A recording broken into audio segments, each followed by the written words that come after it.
everyone, welcome back to Talk to Me, the podcast. Today's super special topic is about health, adolescence, and physical fitness. Applause, please! Before we start the podcast, we should meet our special people for today. So please welcome to our cast. Alright, hi everyone, my name is Karen. I'm a sport professor at the University of Florida. I hope I can be some help to you guys all. My name is Ajeng, and I'm an adolescent who just finished my online courses about adolescent physical fitness. Hi everyone, I'm Dr. B. I'm the Department Head of Adolescent Medicine in Princeton Hospital. And hi everyone, I'm Dr. Rafa. I run my own clinic and I specialize in books and posters. Alright, now that everyone is here, let's start this episode. Remember, everyone gets 2 questions and also 3 minutes to answer. To start off this episode, let's first start with the basic. Miss Karen, would you mind explaining to us what does the physical fitness actually mean? Sure, let's start with the etymology. The word physical originated from the Middle Latin from the word physicalis or physica. That means things relating to nature, while the term fitness was traced back to its origin in the 16th century.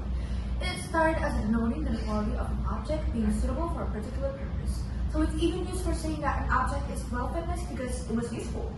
It actually wasn't until just recently in the 20th century that fitness took its own contemporary meaning of physical health and vigour. So, as the name suggests, physical fitness is the state of someone's well-being and health. Or to put it more concisely, physical fitness is the normal functioning of the body, and it's usually assessed with someone's ability to do sports and daily activities well. Well, let's elaborate what the word well means. Theoretically, it is if someone has the ability to get through their day and have the energy by the end of it, then they are classified as those who have done their daily activities well. I see. So, you've discussed what and where the etymology came from, but now let's delve deeper into the topic. Sure. Since now we know you often work with adolescents, can you tell us about their physical well-being? Well, that varies from person to person. In my students' case, some may have great physical fitness levels, while others, they have lower level of physical fitness because they have spent too much time sitting all day and doing nothing and not exercising enough. But as you all may know, I spend most of my time with teens who are athletic. Yeah, so let me tell you guys a little bit about their routine. It usually consists of exercises like running, sit-up, back-ups, and also skipping. These are usually the 4 I see most commonly in my students' routine. Running is great for the muscles and to extend your stamina. And physical fitness-wise, it's usually the best method to enhance your speed. One of the subtypes of physical fitness, next up, is skipping, sit-ups, and back-ups. Now, these all fall in the same subtypes of physical fitness, which is endurance, for both stamina and muscles. So there you have it. Just run a couple of kilometers every day and have a consistent workout routine that consists of skipping, sit-ups, and also back-ups. I see. Nice. Alright, thank you for the answer.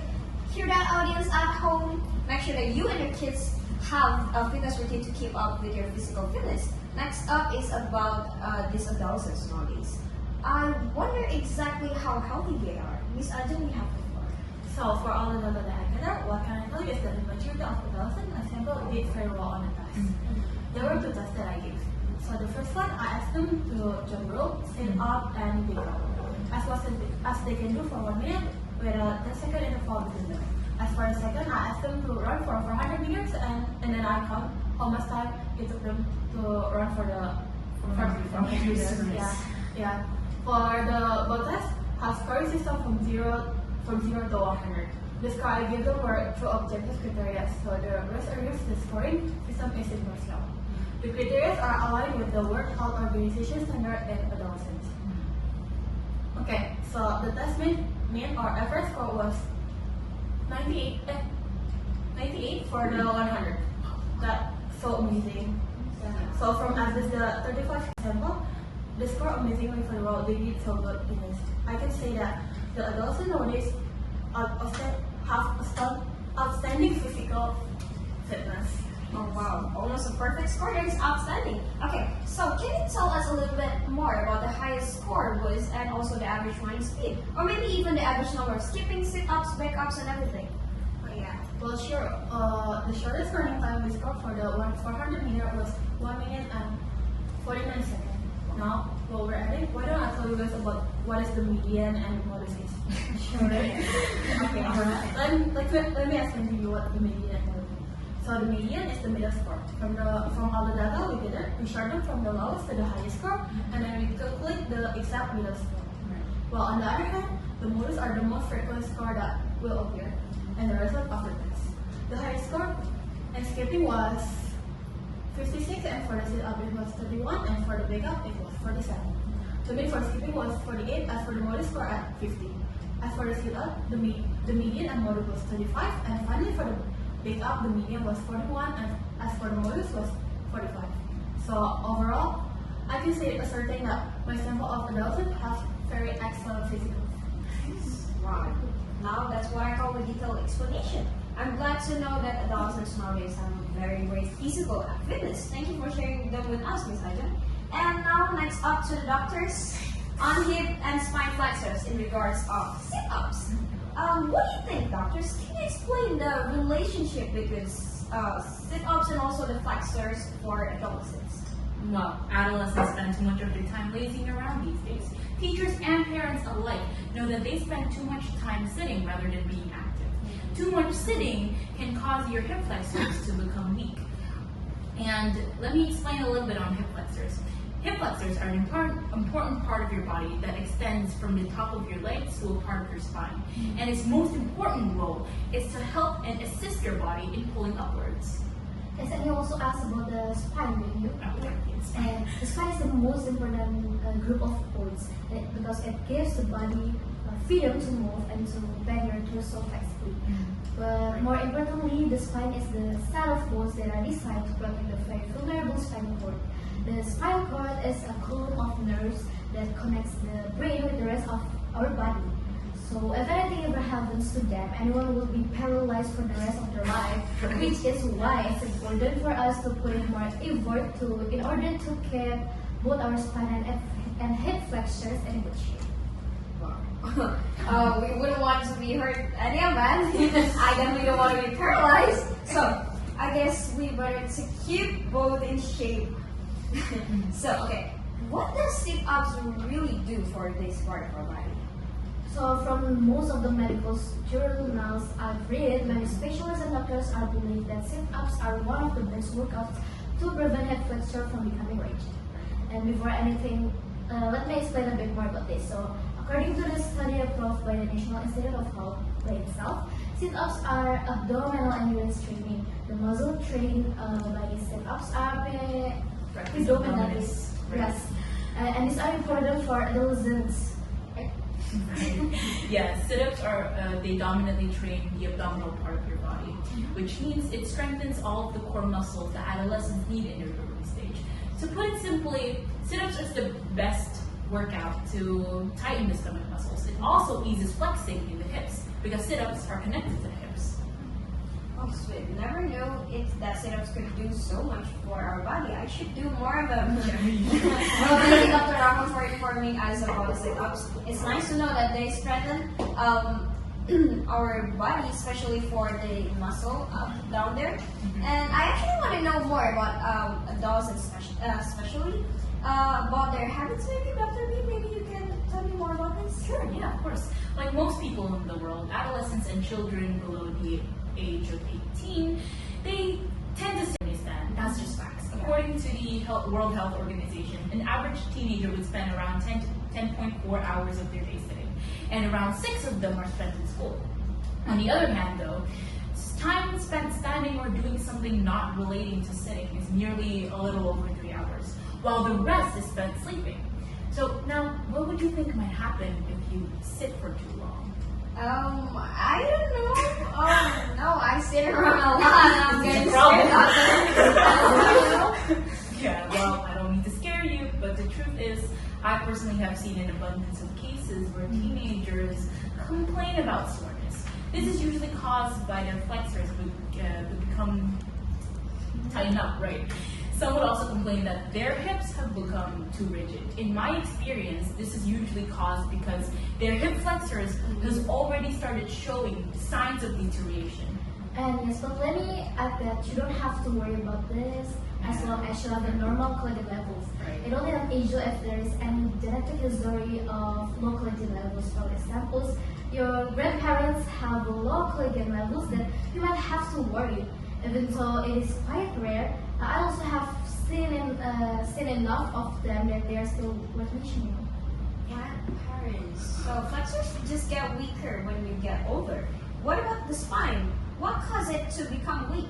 Well, yes. First of all, according to the European PMZ, flexors are prone to become weak over time. And if nothing is done to prevent it, it'll keep on getting weaker. As for the spine, sitting causes it to bend for too long, hence causing increased stress in your back, neck, arms, and legs. Unless, well, the spine doesn't get weak per se, unless we're talking about osteoporosis. It's a health condition that weakens the bones. And well, no matter how many sit-ups you do, if you do have osteoporosis, it won't really help you. Sorry. We're getting a little bit off topic here, but according to the British Medical Journal, it's more so that because of sitting, the spine receives more pressure. This is because the stress on your back, neck, arms, and legs, well, if you're sitting, it will also increase the pressure that the spine receives, and especially in the parts of the disc of the spine. Therefore, the pain in your back, especially in the lower back, will also increase. So sit-ups are good for both hips and spine unless you have osteoporosis. That's good to hear. I'm pretty sure none of my relatives have that bone-related genetic disease. So yeah, for me. But I'm quite unsure about the spine. Is it true that sit-ups can reduce the risk of injury? Yes, if that done correctly, that is, sit-ups have to be done regularly and with a good form. Only then sit-ups can also reduce the risk of injury to the spine. And it also helps to support the back. And according to the PubMed Central for Biotechnology from Ajeng, sit-ups push the curve-shaped spine to straighten against the floor, as it also contracts the hip flexor. And then the body relaxes and turn to its normal posture. And in a workout setting, usually sit-ups are done repeatedly. Therefore, it trains the spine to learn how to curve and straighten quickly, which results in enhanced flexibility of the spine. And these benefits demonstrate that sit-ups are preeminent in supporting an adolescent's hip and spine flexors, making it an easy solution for every adolescent that spends most of their time sitting. Okay, I get it. So in conclusion, sit-ups are the best solution to keep teenagers' spine and hip flexors in good shape. And people need to maintain these important parts of their torsos because it's the most important at risk thanks to our habit sitting for too long. And it can even prevent the hip flexors from becoming rigid and reduce the risk of injury of spine and more sufficient weight than keeping the spine flexors healthy for a very long time. That for sitting in the classroom. Okay. And well, yeah, that's the amazing part of our body, and it's really great for us. Well, I must say, the studio really captures the whole mission I was going for. Talking. who's this? Excuse me, what are you doing here? You don't know that we're on air right now? Oh, I have. You know, like, I was asked by okay. checking out the studio, and I must say, it's looking amazing.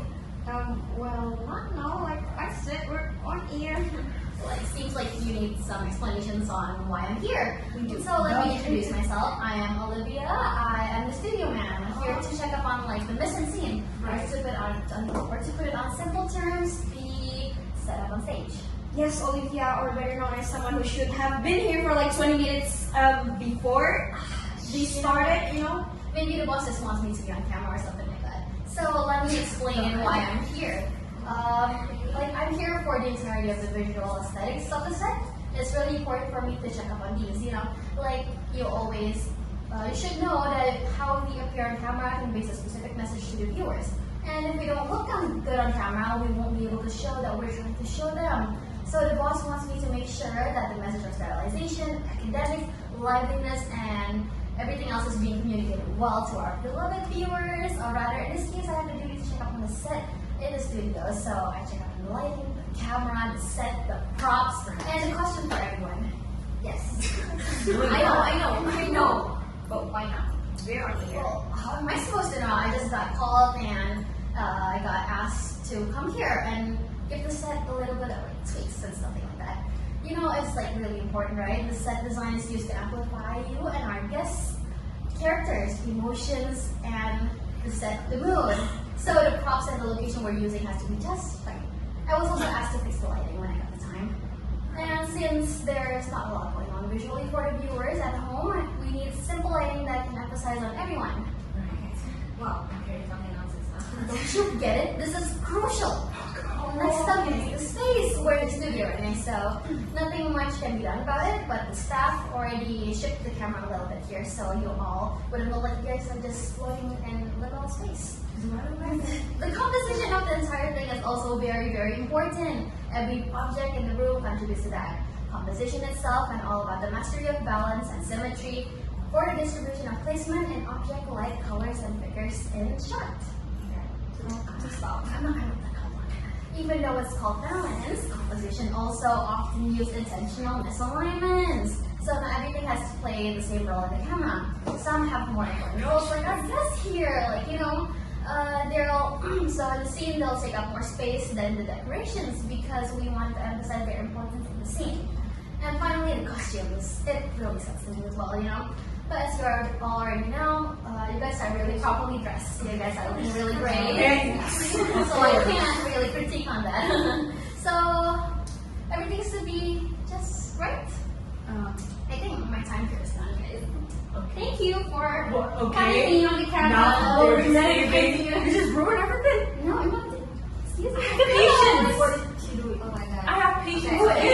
Okay, guys, okay. I can't believe that this is happening in this podcast. Okay, so to wrap this all up, so physical fitness is important for everyone, especially adolescents, because it is measured by how well we do our daily activities, and nowadays teenagers actually have great physical fitness according to the physical test that was ran. But unfortunately, a lot of that result is weakening flexors and increased pressure on the spine. So we need to maintain them by doing sit-ups. And don't forget that we also got super inspired from our very own video man. And we got a little bit lesson of art and listen scene and every component about this. It's pretty studio, but It's a pretty studio. yeah. Okay, what an episode. But sadly we need to end our podcast. No. So okay, we should do this. Ready, guys? Yes. 1, 2, 3. Talk to me. See you next episode. Bye bye.